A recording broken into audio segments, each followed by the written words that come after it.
Vamos relaxar nosso corpo, preparar a nossa água. Vamos nos iluminar pela luz de Cristo, das forças infinitas do amor. Vamos sentir a luz bendita em todos os nossos corpos. Vamos agora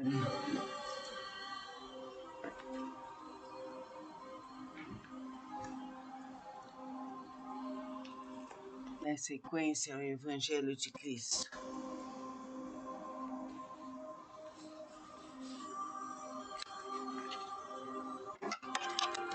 Estávamos no capítulo que falava sobre a reencarnação. Vamos dar sequência. Não é, pois, duvidoso que, sob o nome de ressurreição, o princípio da reencarnação fosse uma das crenças fundamentais dos judeus e que ela foi confirmada por Jesus e pelos profetas de maneira formal, donde se segue que negar a reencarnação é renegar as palavras do Cristo. Suas palavras um dia constituirão autoridade sobre esse ponto, como sobre muitos outros, quando forem meditadas sem partidarismo. Essa autoridade de natureza religiosa virá juntar-se no plano filosófico das provas que resultam da observação dos fatos. Quando dos efeitos se quer remontar às causas, a reencarnação aparece como uma necessidade absoluta, uma condição inerente à humanidade, em uma palavra, como uma lei da natureza. Ela se revela pelos seus resultados da maneira,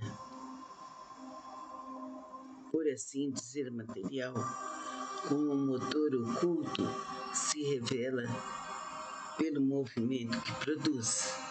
Somente ela pode dizer ao homem de onde ele vem, para onde ele vai, o que se encontra na Terra e justificar todas as anomalias e todas as injustiças aparentes da vida.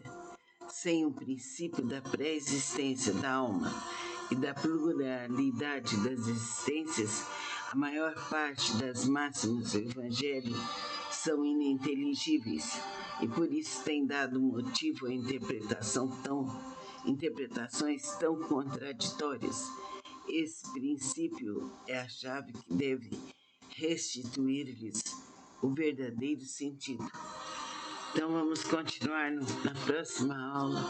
Pedimos aos mentores que fluidifiquem nossa água.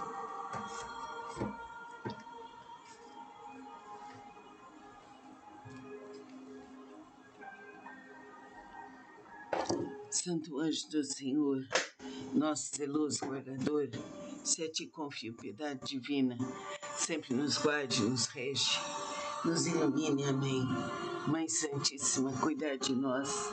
E agora vamos beber essa água aqui como um remédio para nos curar todas as células, purificar nosso sangue, renovar os átomos e moléculas do corpo.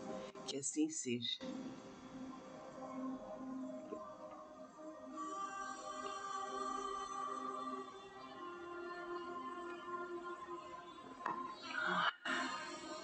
Que a luz do bem, da paz, da caridade infinita nos penetre em todos os corpos. Que assim seja. Vamos relaxar nosso corpo, suavizar cada vez mais, entrelaçar as mãos, encostando os polegares, soltar bem os ombros, verticalizar a coluna, separar os pés. Vamos nesse instante nos concentrar em Deus e pedir a orientação necessária.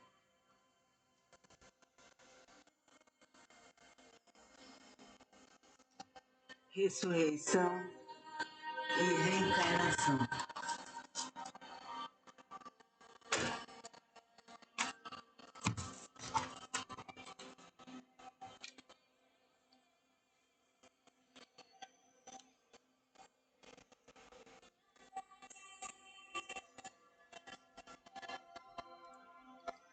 reencarnação fazia parte dos dogmas dos judeus sob o nome de ressurreição.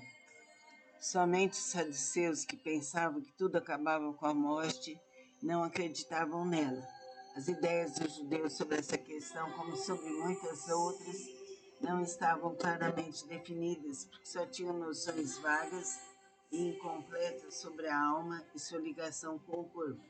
Eles acreditavam que um homem podia reviver sem ter uma ideia precisa da maneira por que isso se daria, e designavam pela palavra ressurreição, que o Espiritismo chama mais justamente de reencarnação.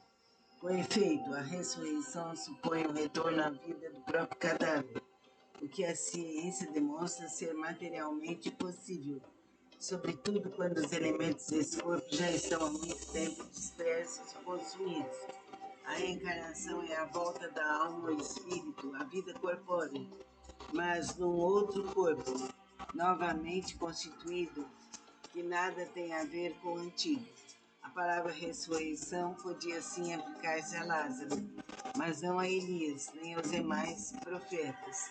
Se, portanto, segundo a sua crença, João Batista era Elias, o corpo de João não podia ser o de Elias, pois que João tinha sido visto criança e seus pais eram conhecidos. João podia ser, pois, Elias reencarnado, mas não ressuscitado. E havia um homem dentre os fariseus, por nome Nicodemos, senador dos judeus. Este, uma noite, veio buscar a Jesus e disse-lhe: Rabi, sabemos que és mestre vindo da parte de Deus, porque ninguém pode fazer esses milagres que tu fazes, se Deus não estiver com ele. Jesus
e disse-lhe: Rabi, sabemos que és mestre vindo da parte de Deus, porque ninguém pode fazer esses milagres que tu fazes, se Deus não estiver com ele. Jesus respondeu e lhe disse: na verdade te digo que não pode ver o reino de Deus senão aquele que renascer de novo. Nicodemos lhe disse: como pode um homem nascer sendo velho? Porventura pode entrar no ventre de sua mãe e nascer outra vez? Respondeu-lhe Jesus: em verdade te digo que ainda não nascer da água e do Espírito não pode entrar no reino de Deus. O que é nascido da carne é carne, o que é nascido do Espírito é Espírito. Não te maravilhes de eu te dizer que te importa nascer de novo. O Espírito sopra onde quer e tu ouves a sua voz, mas não sabes de onde ele vem, nem para onde vai. Assim é todo aquele que é nascido do Espírito. Perguntou Nicodemos: como se pode fazer isto? Respondeu Jesus: tu és mestre em Israel e não sabes essas coisas? Em verdade te digo que nós dizemos o que sabemos e damos testemunho do que vimos, e tu, com tudo isso, não recebeis o nosso testemunho. Se quando eu tenho falado das coisas terrenas, Ainda assim não me crês, como creríeis se eu vos falasse das celestiais? A ideia de que João Batista era Elias, de que os profetas podiam reviver na terra, encontra-se em muitas passagens dos evangelhos, notadamente nas acima reproduzidas, número 1, 2 e 3. Se essa crença fosse um erro, Jesus não deixaria de combatê-lo, como fez com todas as outras. Longe disso, porém, ele a sancionou com toda a autoridade e a transformou num princípio, fazendo a condição necessária quando disse: ninguém pode ver o reino do céu se não nascer de novo. E insistiu, acrescentando: não te maravilhes eu ter dito que é necessário nascer de novo. Essas palavras, se não nascer de novo, se não renascer da água e do Espírito, foram interpretados no sentido da regeneração pela água do batismo. Mas o texto primitivo diz simplesmente: não renascer da água e do Espírito, enquanto em algumas traduções a expressão do Espírito foi substituído por do Espírito Santo, o que não corresponde ao mesmo pensamento. Esse ponto principal ressalta dos primeiros comentários feitos sobre o Evangelho, assim como um dia será constatado sem equívoco possível. Para compreender o verdadeiro sentido dessas palavras, é necessário reportar a significação da palavra água, que não foi empregada no seu sentido específico. Os antigos tinham conhecimentos imperfeitos sobre as ciências físicas e acreditavam que a terra havia saído das águas. Por isso consideravam a água como elemento gerador absoluto. É assim que encontramos no Gênesis. O Espírito de Deus era levado sobre as águas, flutuava sobre as águas. Que o firmamento seja feito no meio das águas. Que as águas que estão sob o céu se reúnam num só lugar e que o elemento árido apareça. Que as águas produzam animais viventes que nadem na água e pássaros que voem sobre a terra e debaixo do firmamento. Conforme essa crença, a água se transforma no símbolo de natureza material como o espírito o era da natureza inteligente. Essas palavras, se o homem não renascer da água e do espírito, ou na água e no espírito, significam, pois, se o homem não renascer com o corpo e a alma, nesse sentido que foram compreendidas no princípio. Essa interpretação se justifica, aliás, por essas outras palavras: o que é nascido da carne é carne, o que é nascido do espírito é espírito. Jesus faz aqui uma distinção positiva entre espírito e o corpo. O que é nascido da carne é carne. Indica claramente que o corpo procede apenas do corpo e que o espírito é independente dele. O espírito sopra onde quer e ouves a sua voz, mas não sabes de onde vem nem para onde vai. É uma passagem que se pode entender pelo Espírito de Deus que dá a vida a quem quer, ou pela alma do homem, nessa última acepção, a sequência, mas não sabes de onde vem nem para onde vai. Significa que não se sabe de onde vem nem para onde vai, significa que não se sabe o que foi nem o que será o Espírito. Se, pelo contrário, o espírito ou alma fosse criada com o corpo, saberíamos de onde ele vem, pois conheceríamos o seu começo.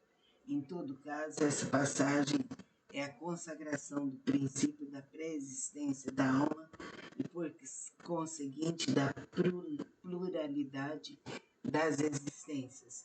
Desde os tempos de João Batista até agora, o reino dos céus é tomado pela força e os que fazem violência são os que o arrebatam, porque todos os profetas e a lei até João profetizaram. E se vós o quereis bem compreender, ele mesmo é o Elias que há de vir. O que tem ouvidos de ouvir, ouça. Se o princípio da reencarnação, expresso em João, podia a rigor ser interpretado num sentido puramente místico, já não aconteceria o mesmo nessa passagem de Mateus, onde não há equívoco possível. Ele mesmo é o Elias que há de vir. Aqui não existe figura nem alegoria. Trata-se de uma afirmação positiva. Desde o tempo de João Batista até agora, o reino dos céus é tomado pela força. O que significam essas palavras? Pois João ainda vivia no momento em que foram ditas. Jesus as explica ao dizer: e se vós o quereis bem compreender, ele mesmo é o Elias que há de vir. Ora, João tendo sido Elias, Jesus alude ao tempo em que João vivia com o nome de Elias. Até agora o reino dos céus é tomado pela força. É outra alusão à violência da lei mosaica, que ordenava o extermínio dos infiéis para a conquista da terra prometida, paraíso dos hebreus. Enquanto, segundo a nova lei, o céu é ganho pela caridade, pela brandura. A seguir acrescenta: o que tem ouvidos de ouvir, ouça. Essas palavras, tão frequentemente repetidas por Jesus, exprimem claramente que nem todos estavam em condições de compreender certas verdades. Os teus mortos viverão, os meus, a quem tiraram a vida, ressuscitarão. Despertai e cantai louvores, vós, os que habitais no pó, porque o orvalho que cai sobre vós é orvalho de luz, e arruinareis a terra e o reino dos gigantes. Essa passagem de Isaías é também bastante clara. Os teus mortos viverão. Se o profeta tivesse querido falar da vida espiritual, se tivesse querido dizer que os mortos não estavam mortos em espírito, teria dito: ainda vivem, não viverão. Do ponto de vista espiritual, essas palavras teriam um contrassenso, pois implicariam uma interrupção na vida da alma. No sentido de regeneração moral, seriam a negação das penas eternas, pois estabelece o princípio de que todos os mortos reviverão. Quando o homem morre uma vez e seu corpo separado do espírito é consumido, em que se torna ele? Tendo o homem morrido uma vez, poderia ele reviver de novo? Nesta guerra em que me encontro todos os dias de minha vida, estou esperando que chegue a minha mutação. Quando o homem morre, perde toda a sua força e expira. Depois, onde está ele? Se o homem morre e tornará a viver, esperarei todos os dias de meu combate até que chegue a minha transformação. Quando o homem está morto, vive sempre. Findando-se os dias da minha existência terrestre, esperarei, porque a ela voltarei novamente. Versão da Igreja Grega. O princípio da pluralidade das existências está claramente expresso nessas três versões. Não se pode supor que Job quisesse falar da regeneração pela água do batismo, que ele certamente não conhecia. Tendo o homem morrido uma vez, poderia ele reviver de novo? A ideia de morrer uma vez e de reviver implica de morrer e reviver muitas vezes. A versão da Igreja Grega é ainda mais explícita. Se possível, findando-se os dias da minha existência terrestre, esperarei, porque a ela voltarei novamente. Quer dizer, eu voltarei à existência terrena. Isso é tão claro como se alguém dissesse: saio de casa, mas a ela voltarei. Nessa guerra em que me encontro todos os dias de minha vida, estou esperando que chegue a minha mutação. Job quer falar evidentemente da luta que sustenta contra as misérias da vida. Ele espera a sua mutação, ou seja, ele se resigna. Na versão grega, a expressão esperarei parece antes aplicar-se à nova existência. Findando-se os dias da minha existência terrestre, esperarei, porque a ela voltarei novamente. Job parece colocar-se após a morte no intervalo que separa uma existência da outra e dizer que ali esperará o seu retorno. Então, é muito importante que temos uma porção de provas sobre a continuação de nossa vida além terra. Que assim seja.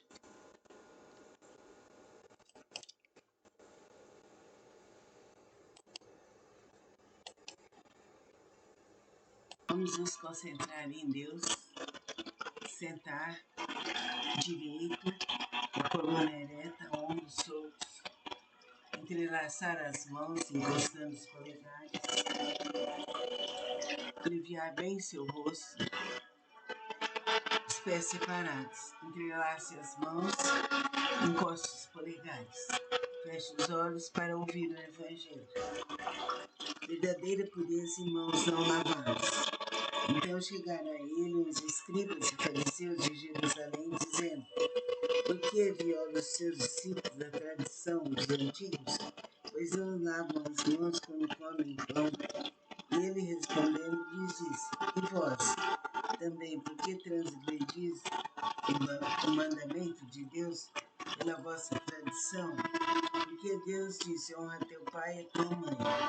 E o que é amaldiçoar a seu pai ou a sua mãe morra de morte. Vós outros, porém, dizeis: qualquer que disser a seu pai ou a sua mãe, toda oferta que faça a Deus te aproveitará a ti. Está cumprindo a lei.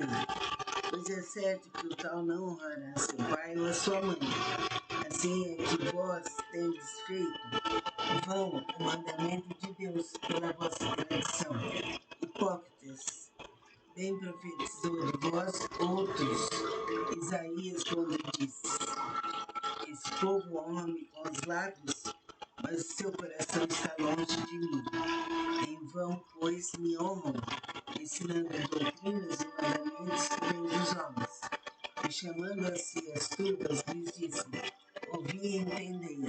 Não é o que entra pela boca o que faz imundo o homem, mas o que sai da boca, isso é o que faz imundo o homem. Então, chegando-se a ele, os discípulos lhe disseram: sabes que os fariseus, depois que ouviram o que disseste, ficaram escandalizados? Mas ele, respondendo, lhes disse: toda planta que meu pai não plantou será arrancada pela raiz. Deixai-os. Cegos são e condutores de cegos. E se um cego guia outro cego, ambos vêm a cair no barranco. E respondendo, Pedro lhe disse: explica-nos essa parábola. E respondeu Jesus: também vós outros estáis ainda sem inteligência? Não compreendeis que tudo que entra pela boca desce ao ventre e se lança depois no lugar escuso? Mas as coisas que saem da boca vêm do coração, e essas são as que fazem o homem imundo, porque do coração é que saem os maus pensamentos, os homicídios, os adultérios, as fornicações, os furtos, os falsos testemunhos, as blasfêmias. Essas coisas são as que fazem imundo o homem.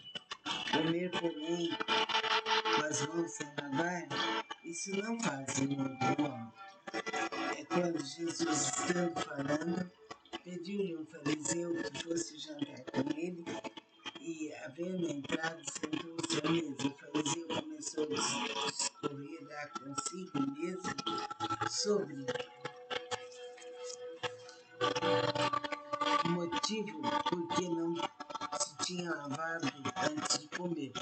E o Senhor lhe disse: agora, vós outros, fariseus, limpais o que está por fora do copo e do prato, mas o vosso interior está cheio de rapina e de maldade. Mestres, quem fez tudo o que está de fora, não fez também o que está de dentro?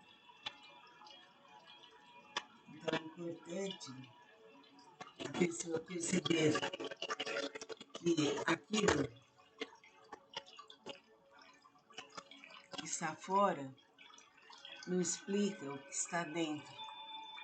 Precisamos verificar o que está dentro de nós.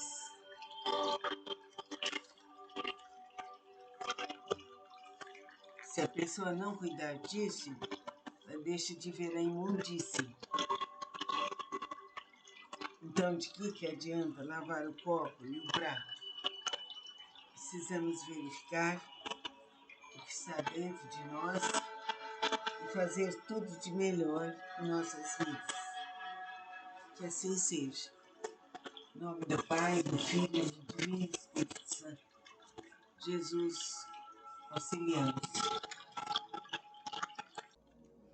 Vamos relaxar nosso corpo descontrair os braços, a coluna vertebral, a região lombar, suavizar todo o corpo, entrelaçar as mãos, encostando os polegares, deixar os pés separados no chão, fechar os olhos e vamos ouvir agora o Evangelho.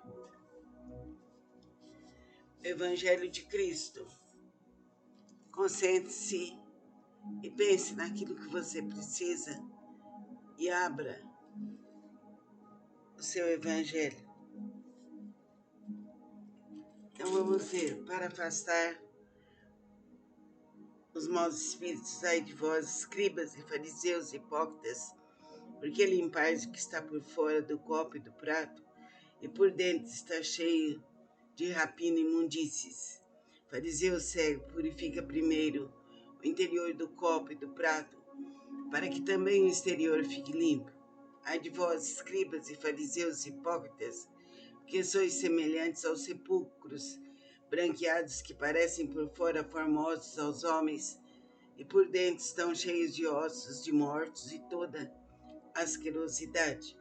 Assim também vós outros por fora vos mostrais, na verdade, justos aos homens, mas por dentro estáis cheios de hipocrisia e iniquidade.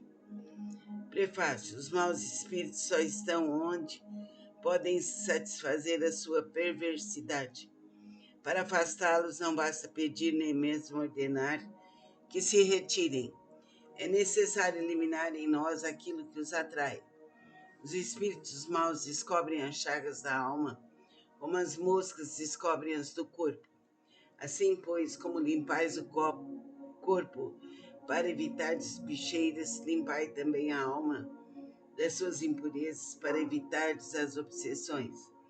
Como vivemos num mundo em que os maus espíritos pululam as boas qualidades do coração, nem sempre nos livram das suas tentativas, mas nos dão a força necessária para resistir-lhes.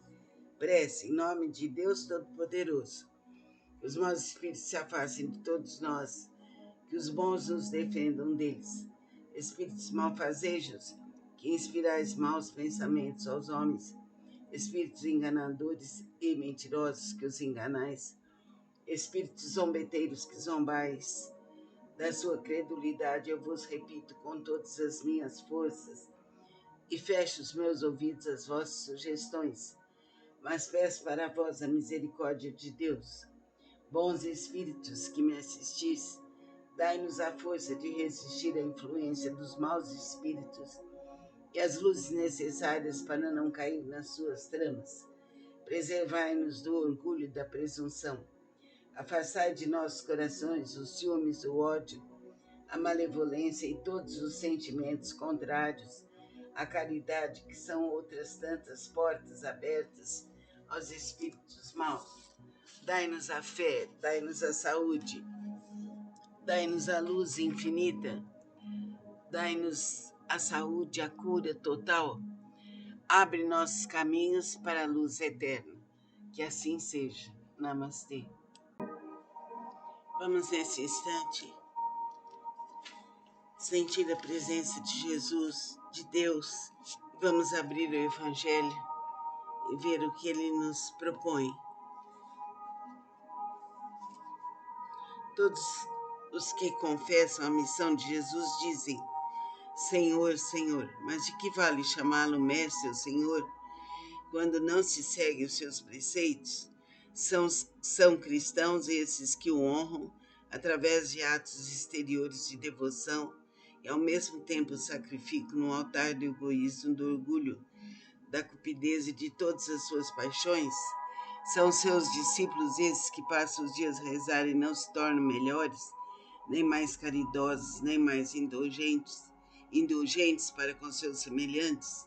Não, porque a semelhança dos fariseus tem a prece nos lábios e no coração.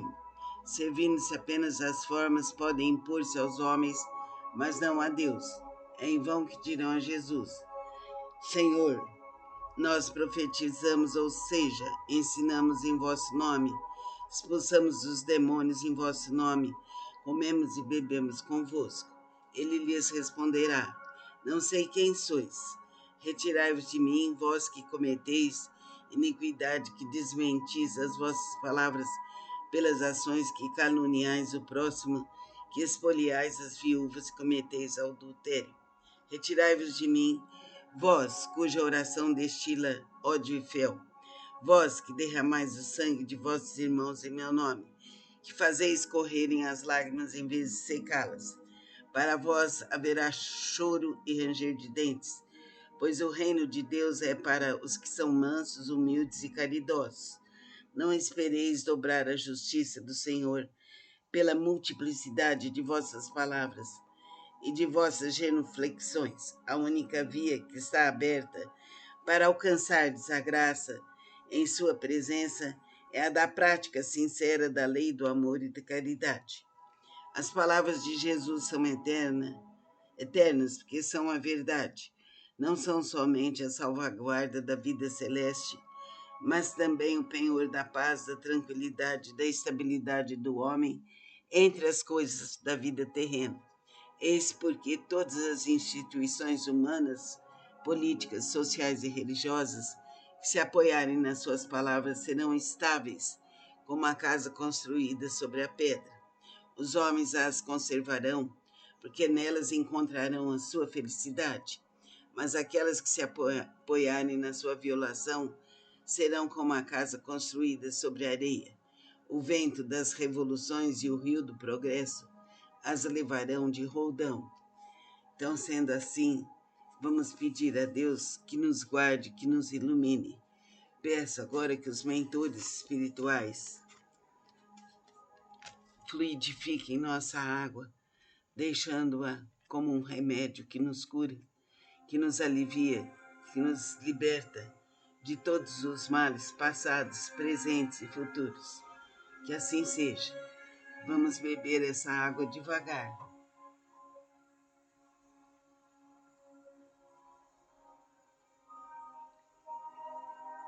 Que assim seja. Em nome do Pai, do Filho e do Divino Espírito Santo. Amém.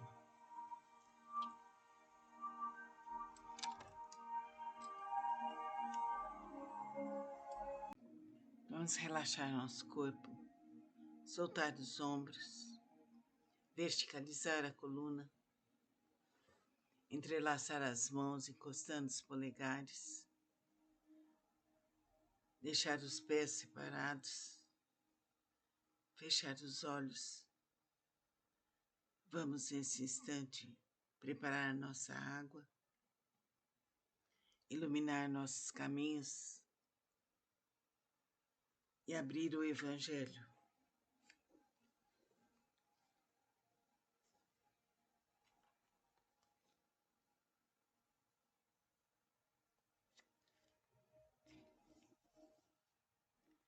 Se os homens se amassem reciprocamente, a caridade seria mais bem praticada. Mas para isso seria necessário que vós esforçasseis no sentido de livrar o vosso coração dessa couraça que o envolve, a fim de torná-lo mais sensível ao sofrimento do próximo. O Cristo nunca se esquivava. Aqueles que o procuravam, fossem que fossem, não eram repelidos. A mulher adúltera, o criminoso, eram socorridos por ele, que jamais temeu prejudicar a sua própria reputação. Quando, pois, o tomareis por modelo de todas as vossas ações, se a caridade reinasse na terra, o mal não dominaria, mas se apagaria envergonhado. Ele se esconderia, porque em toda parte se sentiria deslocado. Seria então que o mal desapareceria. Compenetrai-vos bem disso. Começai a dar o exemplo. Por dar o exemplo, vós mesmos, sede caridosos para com todos indistintamente. Esforçai-vos para não atentar nos que vos olham com desdém. Deixai a Deus cuidar de toda a justiça, pois cada dia no seu reino ele separa o joio do trigo. O egoísmo é a negação da caridade. Ora, sem a caridade, não há tranquilidade na vida social. E digo mais,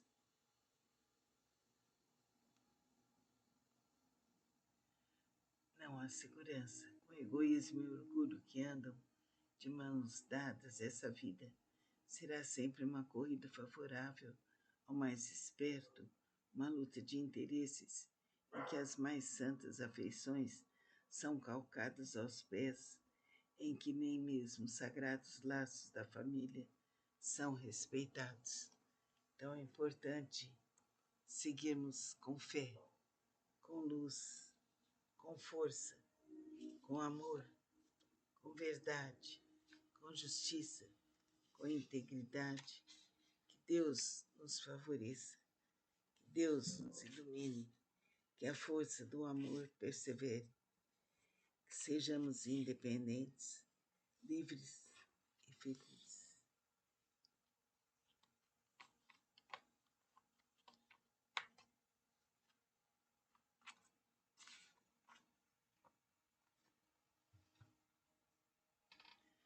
Agora pedimos aos mentores do espaço que fluidifique nossa água, que ela nos purifique, que ela seja um verdadeiro remédio para tudo, desde a garganta até os pulmões e tudo que existe em nosso corpo. Amém.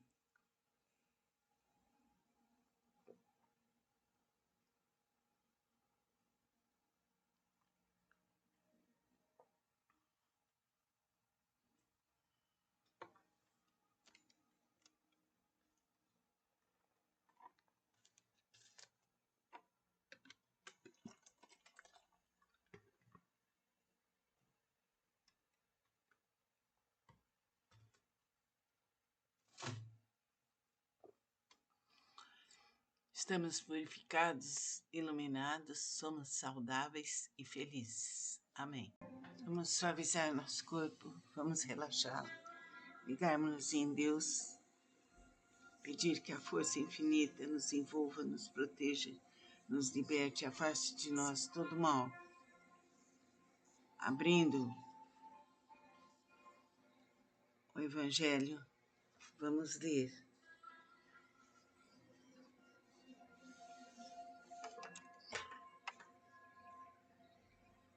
O poder da prece está no pensamento, não depende nem das palavras, nem do lugar, nem do momento em que é feita.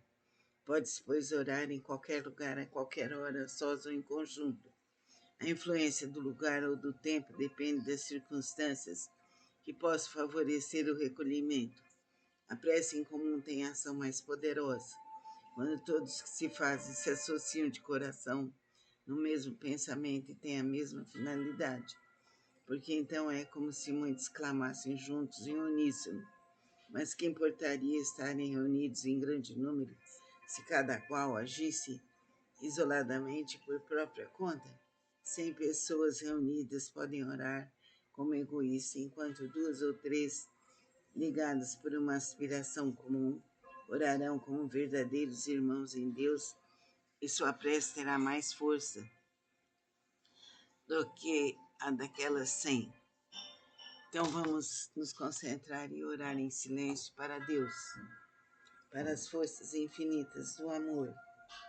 Vamos nos orar e pedir que os mentores espirituais venham e fluidifiquem nossa água.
luz infinita de Deus Pai, Deus Filho, Deus Espírito Santo, nos inunde, nos proteja, nos liberte para todos sempre. Amém.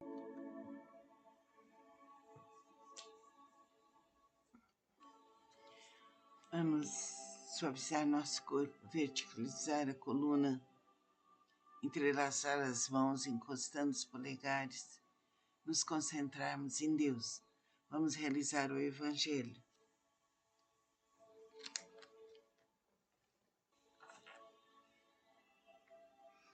Para afastar os maus espíritos, é de vós, escribas e fariseus hipócritas, porque limpais o que está por fora do copo e do prato, por dentro estáis cheios de rapina e imundícies. Fariseu cego purifica primeiro o interior do copo e do prato, para que também o exterior fique limpo. Ai de vós, escribas e fariseus hipócritas, porque sois semelhantes aos sepulcros branqueados, que parecem por fora formosos aos homens, por dentro estão cheios de ossos de mortos e de toda asquerosidade. Assim também vós outros, por fora vos mostrais na verdade justo aos homens, mas por estáis cheios de hipocrisia e iniquidade. Mateus, capítulo 23, versículo 25 a 28.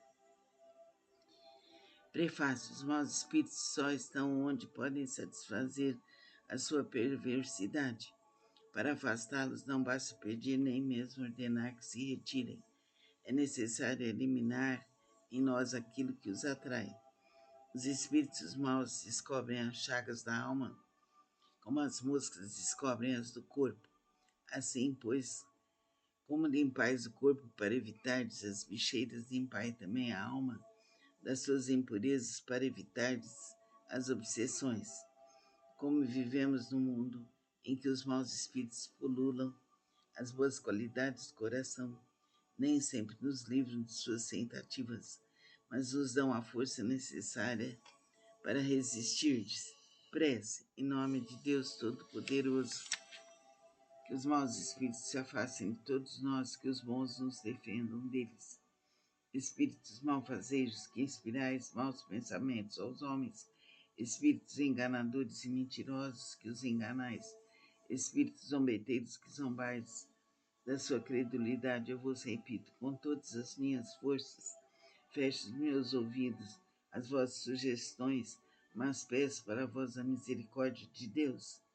Bons espíritos que me assistis, dai-nos a força de resistir à influência dos maus e as luzes necessárias para não cair nas suas tramas.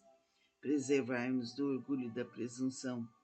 Afastai do nosso coração os ciúmes, o ódio, a malevolência e todos os sentimentos contrários à caridade, que são outras tantas portas abertas aos espíritos maus. Jesus nos acompanhe. Que sejamos livres das promessas de Cristo, que as forças infinitas do amor, da verdade, da justiça, nos cubram com seu manto dourado em repetidas camadas, para que sempre estejamos em contato com a luz bendita. Agora pedimos aos espíritos protetores que fluidifiquem nossas águas, colocando nelas o remédio necessário para a nossa cura. Agora vamos beber essa água.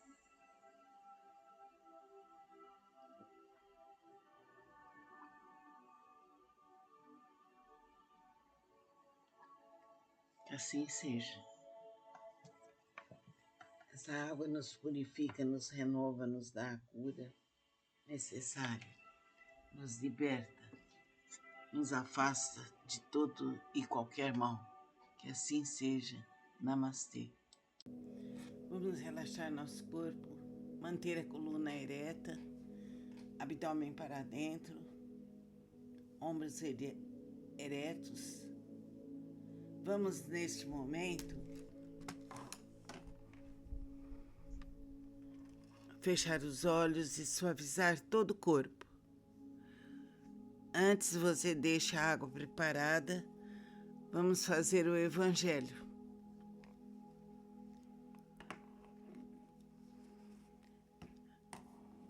Pense em Deus, na corrente universal cósmica e abra seu evangelho.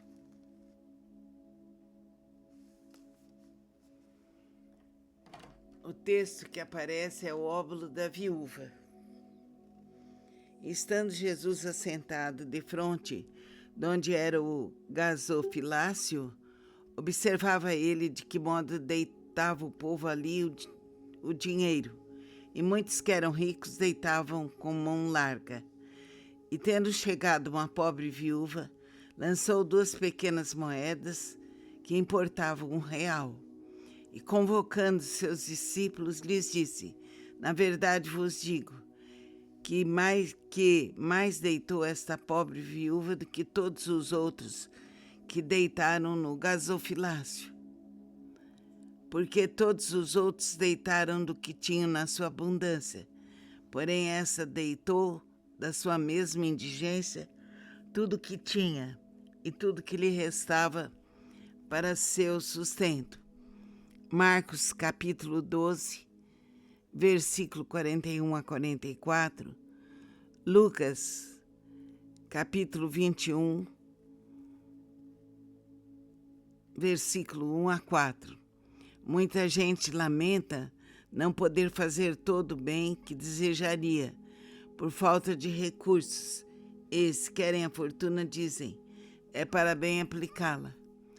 A intenção é louvável, sem dúvida, e pode ser muito sincera da parte de alguns, mas o seria da parte de todos, assim completamente desinteressados?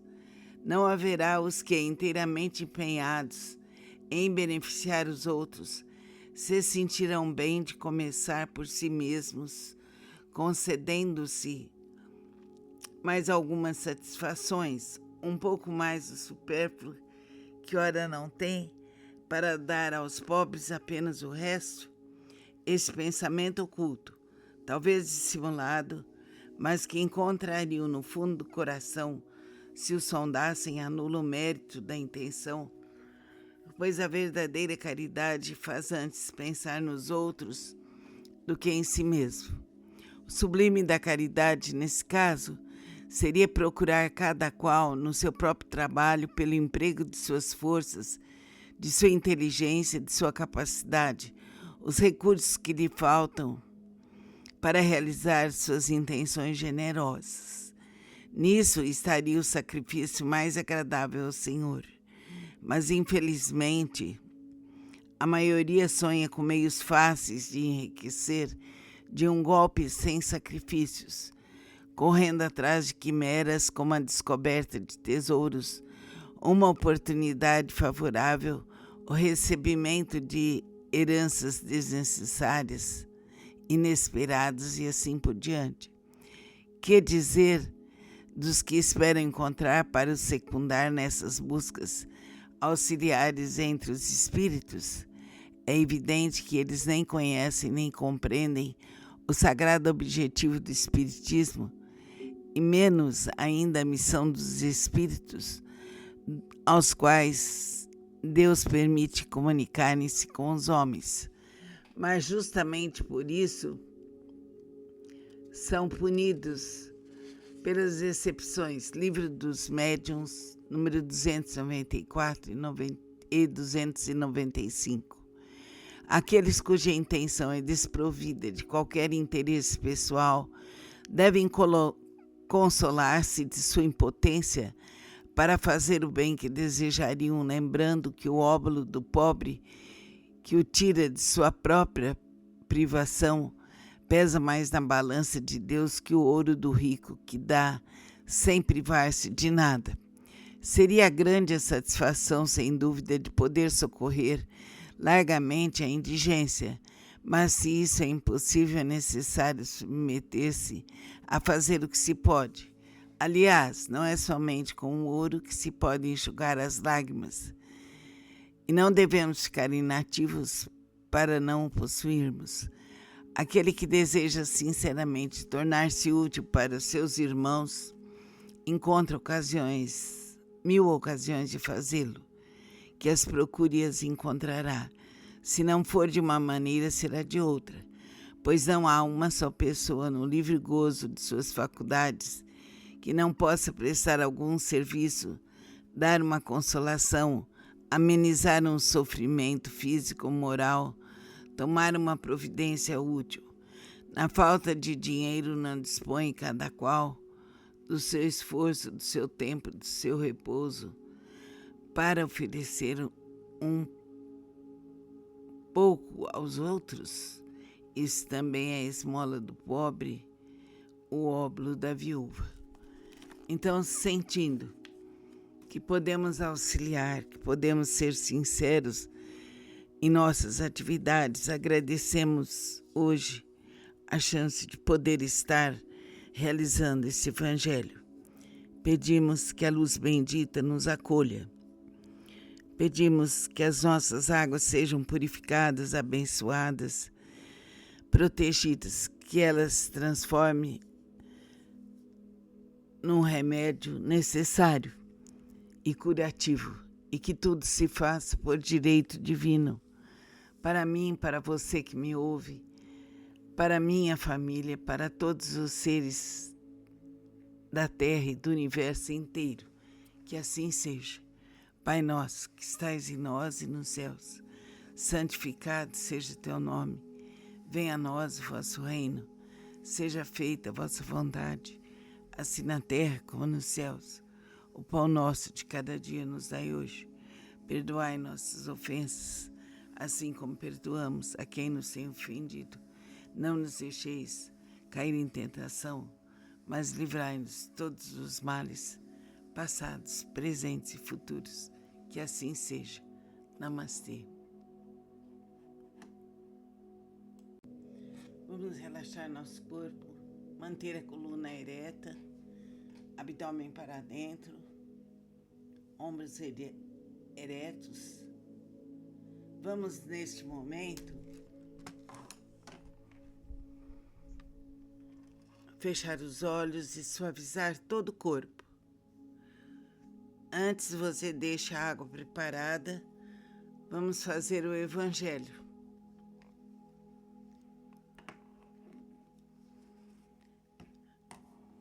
Pense em Deus, na corrente universal cósmica, e abra seu evangelho.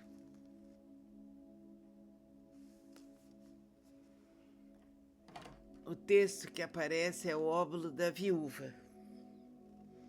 Estando Jesus assentado defronte de onde era o gasofilácio, observava ele de que modo deitava o povo ali o dinheiro, e muitos que eram ricos deitavam com mão larga. E tendo chegado uma pobre viúva, lançou 2 pequenas moedas que importavam R$1. E convocando seus discípulos, lhes disse: na verdade vos digo, que mais deitou esta pobre viúva do que todos os outros que deitaram no gasofilácio. Porque todos os outros deitaram do que tinham na sua abundância, porém essa deitou da sua mesma indigência tudo que tinha e tudo que lhe restava para seu sustento.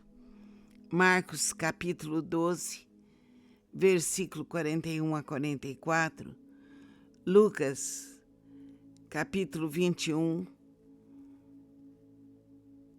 versículo 1 a 4. Muita gente lamenta não poder fazer todo o bem que desejaria, por falta de recursos, e se querem a fortuna, dizem, é para bem aplicá-la. A intenção é louvável, sem dúvida, e pode ser muito sincera da parte de alguns, mas o seria da parte de todos, assim completamente desinteressados?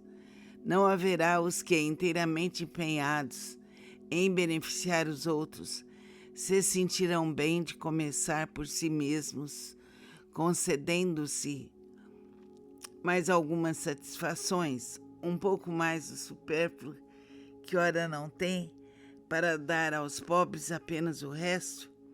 Esse pensamento oculto, talvez dissimulado, mas que encontrariam no fundo do coração se o sondassem, anula o mérito da intenção, pois a verdadeira caridade faz antes pensar nos outros do que em si mesmo. O sublime da caridade, nesse caso, seria procurar cada qual, no seu próprio trabalho, pelo emprego de suas forças, de sua inteligência, de sua capacidade, os recursos que lhe faltam para realizar suas intenções generosas. Nisso estaria o sacrifício mais agradável ao Senhor. Mas, infelizmente, a maioria sonha com meios fáceis de enriquecer de um golpe sem sacrifícios, correndo atrás de quimeras como a descoberta de tesouros, uma oportunidade favorável, o recebimento de heranças desnecessárias, inesperadas e assim por diante. Que dizer dos que esperam encontrar para os secundar nessas buscas auxiliares entre os espíritos? É evidente que eles nem conhecem nem compreendem o sagrado objetivo do espiritismo e menos ainda a missão dos espíritos, aos quais Deus permite comunicarem-se com os homens. Mas justamente por isso são punidos pelas exceções. Livro dos Médiuns, número 294 e 295. Aqueles cuja intenção é desprovida de qualquer interesse pessoal devem consolar-se de sua impotência para fazer o bem que desejariam, lembrando que o óbolo do pobre, que o tira de sua própria privação, pesa mais na balança de Deus que o ouro do rico, que dá sem privar-se de nada.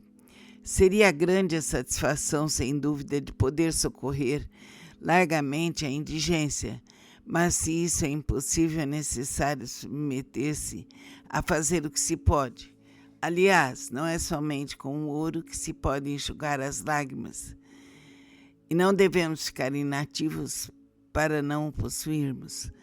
Aquele que deseja sinceramente tornar-se útil para os seus irmãos encontra ocasiões, 1000 ocasiões de fazê-lo, que as procure e as encontrará. Se não for de uma maneira, será de outra, pois não há uma só pessoa no livre gozo de suas faculdades que não possa prestar algum serviço, dar uma consolação, amenizar um sofrimento físico ou moral, tomar uma providência útil.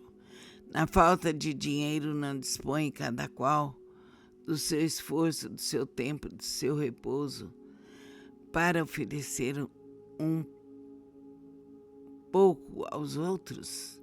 Isso também é a esmola do pobre, o óbolo da viúva. Então, sentindo que podemos auxiliar, que podemos ser sinceros em nossas atividades, agradecemos hoje a chance de poder estar realizando esse evangelho. Pedimos que a luz bendita nos acolha. Pedimos que as nossas águas sejam purificadas, abençoadas, protegidas, que elas se transformem num remédio necessário e curativo, e que tudo se faça por direito divino, para mim, para você que me ouve, para minha família, para todos os seres da terra e do universo inteiro. Que assim seja. Pai nosso, que estais em nós e nos céus, santificado seja o teu nome. Venha a nós o vosso reino. Seja feita a vossa vontade, assim na terra como nos céus. O pão nosso de cada dia nos dai hoje. Perdoai nossas ofensas, assim como perdoamos a quem nos tem ofendido.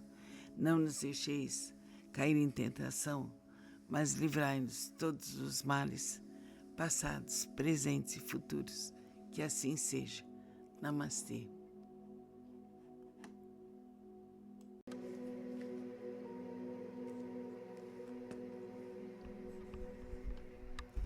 Vamos relaxar nosso corpo, manter a coluna verticalizada. Concentremos-nos no Evangelho. Vamos ver o que o Evangelho diz para nós hoje. Homens, por que lamentais as calamidades que vós mesmos amontoastes sobre a vossa cabeça? Desprezastes a santa e divina moral do Cristo? Não vos admireis de que a taça da iniquidade